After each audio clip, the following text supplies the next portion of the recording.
Hey Bucks fans, welcome to the Pewtercast. This is Brent Allen, your host, and I am so glad to have you guys here with us for this very, very special bonus content episode. In fact, this isn't really even its own full bonus content episode. This is what I'm calling episode 2.5, bonus content 2.5. This is the ASJ situation part 2. If you guys haven't listened to bonus content episode 2, the ASJ situation, I'd really suggest you actually just push pause right now and go back and listen to that one and then come in and catch up with this, because I'm not going to rehash everything that we talked about in the first episode, but this is really kind of, as the story has continued to unfold a little bit, we had something new happen today. That's really what we're getting into here. Guys, but real quick before I get into all of that, I just have to say, holy cow, these last 48 hours.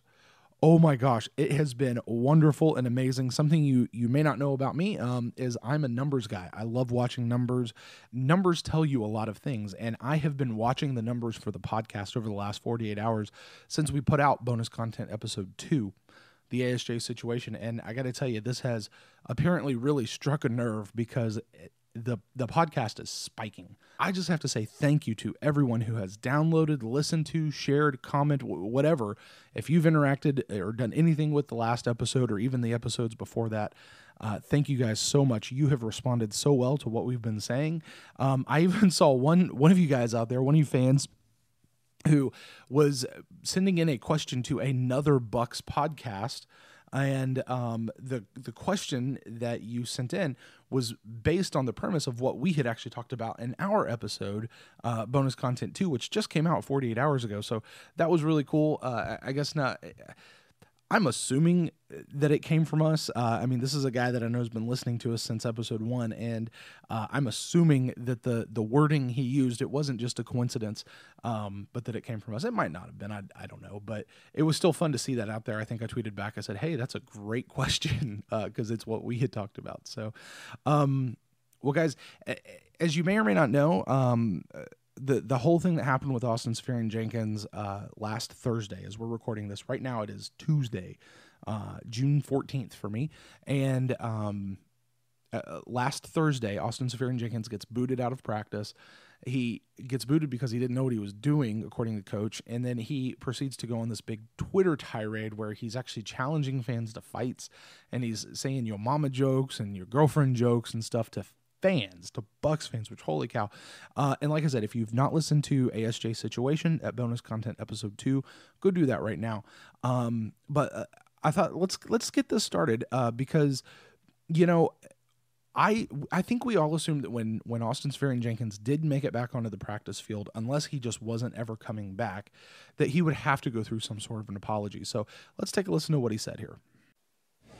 There's a certain standard here, you know, at one Buck that needs to be upheld, and I didn't uphold my end of the bargain, and I was asked to leave, and I left, and it completely falls on my shoulders for not being prepared to do what I need to be doing, and you know, it's a learning process, and I'm ready today, and I'm excited to get back to work and put this behind me, because at the end of the day, you know, it was a lapse of judgment, and you know, sometimes, you know, obviously it was not a good day. Like I said, getting sent off the field, I was frustrated, and you know, I took it out. I took it out on the fans, and that's not fair to them at all. Because all they want is a winner. All they want is me to be successful. And all they want me to be is great. So they just pushed me to be great, and I need to respect that. And for any of the fans I offended, I'm sorry. And you know, I can't wait to get to work and be the best tight end I can be for you guys, so you can support me. All right, so there are the words from the man, Austin Safarian-Jenkins, a guy that I call ASJ, and he gave us his apologies. And I suppose the question is do you think that those were real words from him? I had tweeted out to another Bucks podcast, talking about, you know, should he apologize? And what the answer came back was, it said no, that the apology would be empty words. And I don't know. I mean, you know, he certainly apologized. That's exactly what we expected would happen. It's exactly what should have happened. And yeah, I don't know. I watched the video. You guys can go. It's Buccaneers.com. You can go there. You can watch the same video. And, you know, you look at his body language. You hear the timbre in his voice. And I got to tell you, personally, I believe him. I don't think those are empty words. I think he really understands that what happened was not good. I think he understands his role in that and how much of that really falls on his shoulders and how much the coach was right for kicking him out of practice and how wrong he was for coming against Bucks fans. I mean, he came against Bucks fans, guys. You can't do that. That's not okay. That's probably the most egregious thing, was how he squared off against fans. But I listen to this video and I hear him, and I don't necessarily think it's just empty words. I really believe him. And maybe, I got to be fair, maybe it's just me. Maybe it's because I want to believe him, but I do. So, guys, here we are. So what do we do now? At the end of bonus content 2, what I had said was I'm not calling for Austin Seferian-Jenkins to be dismissed from the team, as some other media outlets were, as some fans certainly were. I was not on that page. Austin Seferian-Jenkins needed to grow up. Yes. I don't think he needed to be booted off the team. But what I said is that Jason Light and Coach Cutter had some homework to do now on ASJ to find out, was this a maturity issue or was this a character issue? Is this something that Austin Seferian-Jenkins just needs to grow up in, and we can coach this? He's willing to be coached. He can grow up and he can actually take a step as a man, or is this just who he is as a person? And that was kind of what we were looking for. And if they decided that this was just who he is as a person, then fine, cut him. He doesn't need to be here. That's toxic, is what we had said. So here we are now. So now we have received the apology. So what now? Well, guys, here's what I'll say. First of all, the apology was the correct first step. It was done. He handled it very, very well. He was very well spoken. It didn't feel scripted, but it felt to me like it really was coming from who he is as a person. So it was the right first step. However, I have to recognize, what the other Bucks podcast host said was that the apology would be empty words. That was Justin Pulaski at Commish Online. If you want to check him out, guys, that's Off the Edge podcast. I highly recommend it. Go listen to it. They are coming out with new stuff every single week. I am not. No other Bucks podcast is coming out with stuff every single week. Go listen to them. I listen to them. They're on my list every single week, and I make sure that I get to their stuff. So a little plug for those guys over there. But is it empty words? Is it empty words? Well, guys, like I said, the apology was the correct first step, but what really is going to matter is what happens next. To define whether or not it was empty words, we're just going to have to sit back and see. So my advice to everybody is, hey, let's pump our brakes and let's actually see what happens next. Now, what are those things what do I mean by that? Well, one, is he going to play better? Because remember, there were two things that were happening here. One, he got booted out of practice because he didn't know what he was doing. And we can look back and we can say, Austin Seferian-Jenkins he's a great talent. I said this before, the Buccaneers are better to have ASJ on their team. In fact, I think Scott Reynolds actually said something exactly using those words in his latest Fab 5, which if you guys haven't read that, over at pewterreport.com, also a plug for them. That is a fantastic Fab 5. You guys go over there and read that. But I think he said literally those exact words, that the Buccaneers are a better team with ASJ on the roster. He's a great talent. But in 2 years, he hasn't really lived up to that. Like, we've seen flashes of that. So the question is he going to play better now? How is he going to play? Is he going to come back? Has he got his head in the playbook? Is he hitting harder? Is he running faster? Is he making his cuts better? Is he stepping up to the excellence level that the Bucks are now demanding? That as we continue to change our culture from a culture of losing to a culture of winning, that he is now getting on that side. He's getting on that side of the ball of, are we creating a culture of winning? So there's that. So how does he play from now on? I think the other thing that really matters to let us know if this was empty words, this apology was empty words, or did he really mean it, was, do his actions continue to back up these words? I quoted a little thing from the Bible in the last bonus content. So let me bring one more into this. It's another one of my really favorite verses. It says, it's James 2:26. It says, faith without deeds is dead. which, you know, I'm from down south. I'm from in Kentucky, and you know, something we say in Kentucky is the proof's in the pudding, y'all. The proof is in the pudding. Faith without deeds is dead.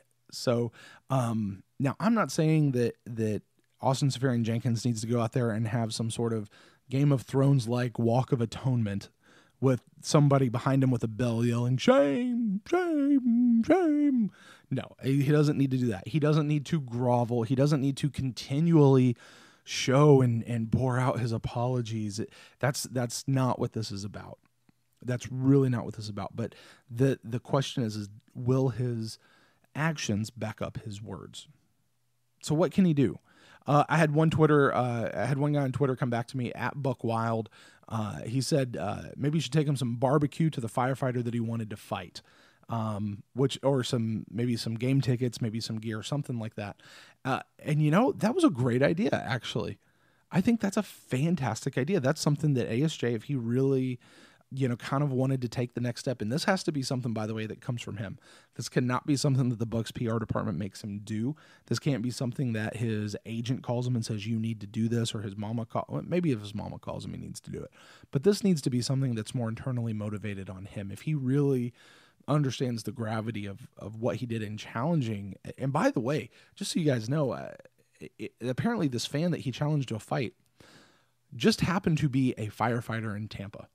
It does put a whole new spin on it. Now, there's no way I think that ASJ could have known that he was a firefighter, but the fact is the guy is. And, you know, so maybe really that's something he could do.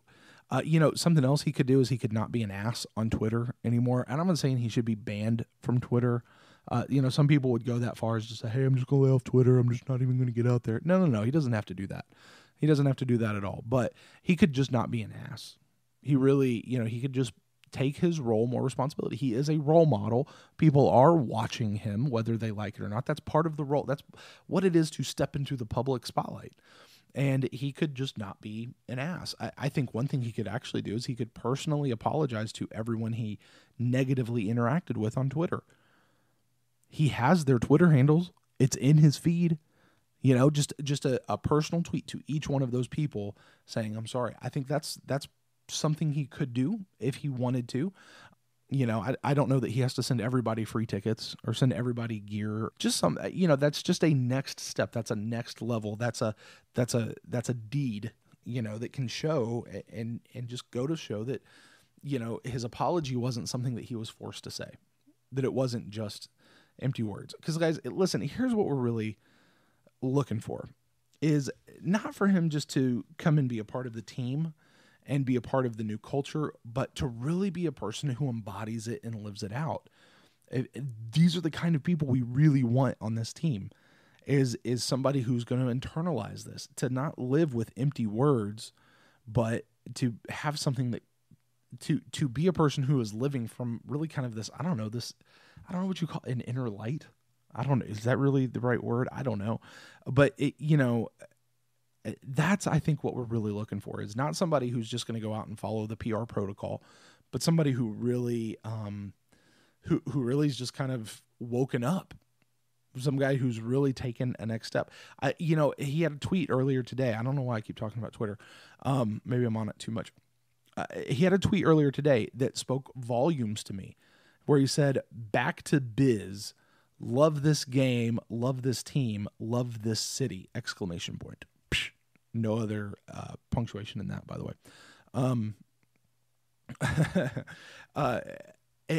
That was a great tweet I think he had coming out, you know, just saying, hey, he's getting back at it, and he loves the team, he loves the game, and loves the city. So, yeah, he could just not be an ass on Twitter anymore. Okay, so what are maybe some of the things that could really come out of this? What are some of the things we're looking for? Those are the things that we're kind of. That's where I'm going to just tell us to be. Listen, great that he apologized. That's a great first step. We really need to just kind of sit back and see what happens now. How's he playing? Do his actions continue to back up his words? Okay. Now let's put a whole new spin on this. What are some of maybe the positive things that could have come out of this? You know, like I said, better to have never had to go through this. Better to have never had to go through it. But now that you have, there's always some redemption, and there's always redemption. It can always, it brings about some of the most beautiful changes. I think that's something true in life. It's something, I don't know if you guys have ever experienced anything redeeming or any sort of redemption of your own personal self. But it's something that it's just a beautiful thing. It's an absolutely beautiful event. So what are some of those beautiful things? What are some of the positive things that really could come out of this? Well, one, I think that this could be the event that pushes Austin Seferian-Jenkins to mature. He's only 23, guys. He's only 23. He's really not that old. I spent a good time talking about this. He's essentially 2 years out of college. He's just 2 years out of college, guys. This could be that thing that just kind of makes him say, hey, I'm going to shake off the things of a child and I'm going to put on the things of a man. And maybe even this was kind of those last vestiges of childhood.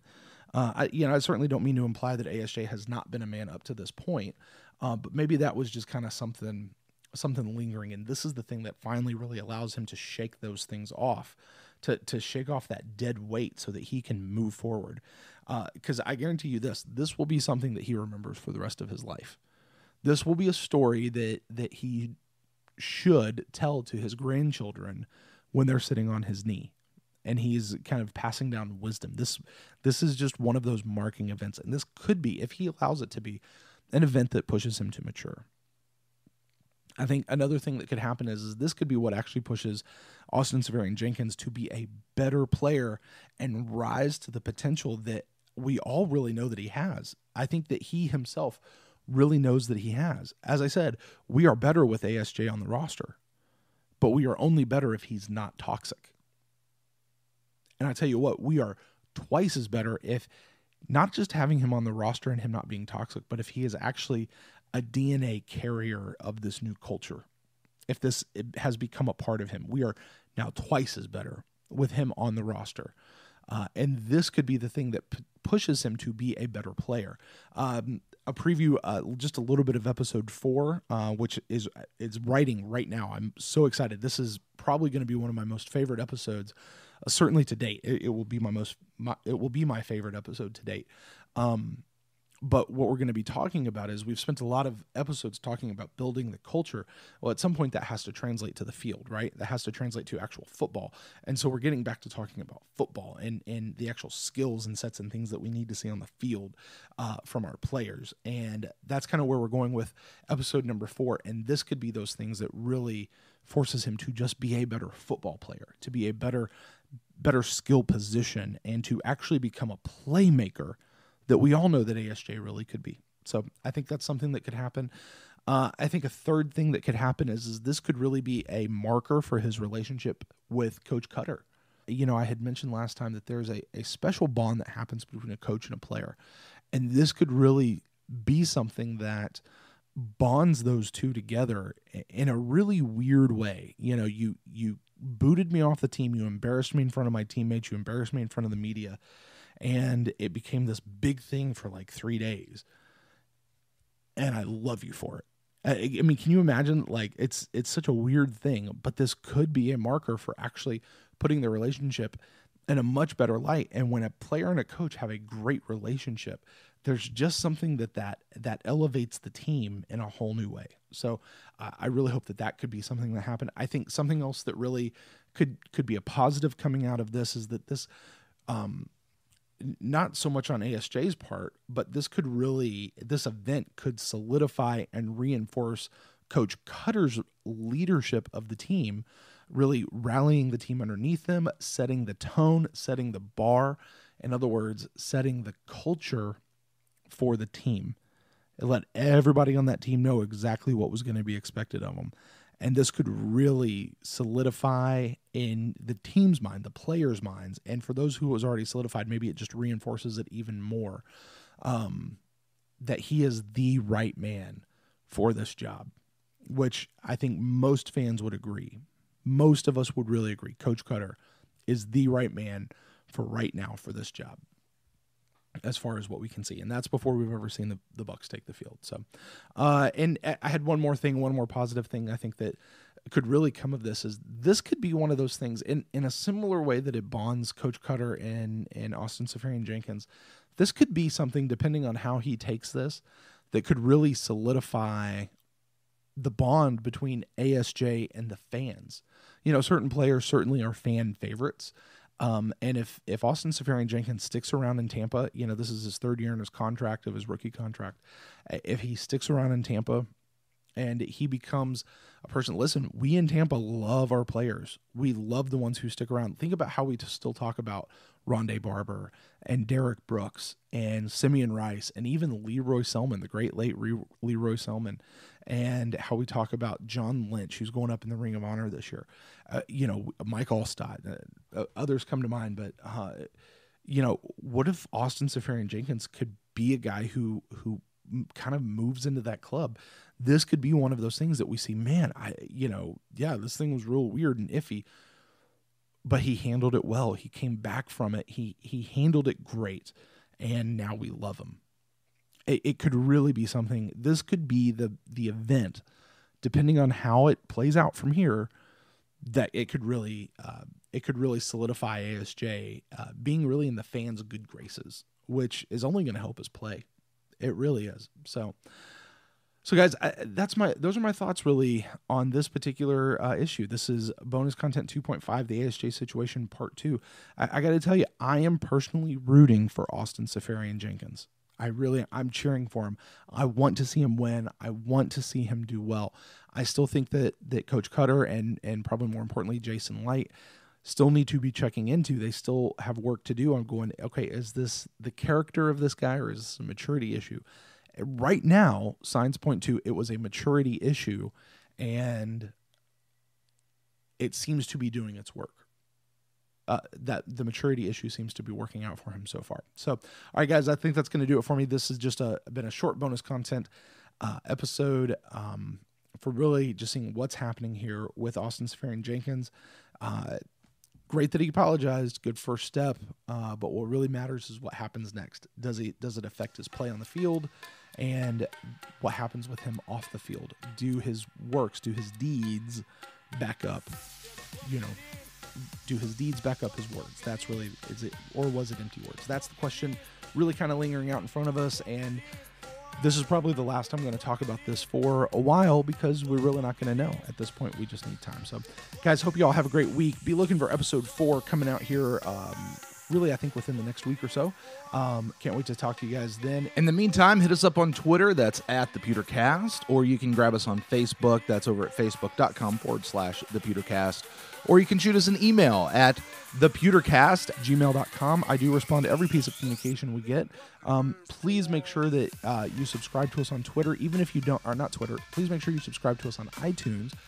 Even if you don't really use iTunes, if you use one of the other podcasting apps, that's fine. Just go subscribe on iTunes and leave us a review.